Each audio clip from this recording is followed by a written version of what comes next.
Hi, and welcome back to Comics Broom. My last video about SpongeBob didn't get many views, so I'm back with Mario. Some things about Super Mario 64 seem strange. The creepy characters, the mystery of what lies beyond the castle, and the loneliness. While it might appear as a children's game today, I will explain why Super Mario 64 is not for kids and how it can even terrify adults. Emptiness. Even though the game has a very colorful atmosphere, the locations are incredibly empty. The main setting, the castle, feels like a liminal space, just as the paintings inside. There's neither Princess Peach or Toad, it is just Mario. Other areas in the game are equally empty. This emptiness doesn't scare us simply because we're alone, but because it feels like there could be someone or something else there, and we don't know what it is. This is a video of someone alone in a shopping mall. Don't you think something is wrong? I mean, it's a very empty mall and the only person in there is you. So in this game, the only person in there is Mario. Water levels. The Super Mario series has a lot of water levels, usually featuring cute creatures like bloopers, squids, and fish. However, the water levels in Super Mario 64 are quite different. They include sea monsters. For example, in the Dire Dire Ducks level, a terrifying eel comes out from a hole like a jump scare. This can frighten even adults. And if that didn't scare you, check out this version in Super Mario Odyssey. These creatures are horrifying for a children's game. The water levels also feel so empty, with some featuring sunken ships and castles.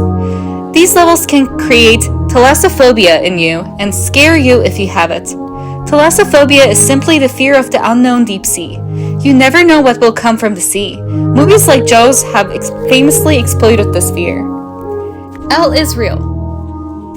The El Israel is a mystery in the game. This mystery was actually created because El Israel was written under a statue in a part of the game. Many players theorize that Luigi, Mario's brother, is also in this game. Although this doesn't seem scary at all, it is actually creepy to write El Israel under a statue. Maybe Luigi was really in the game, we can't know that.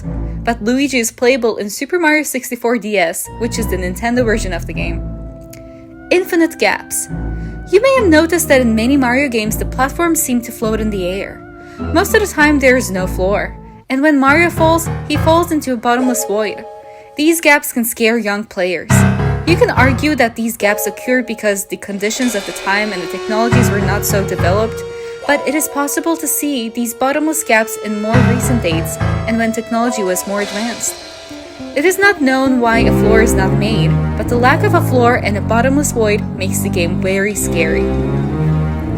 Wet Dry World. If you're wondering why this level deserves its own section, the answer is simple.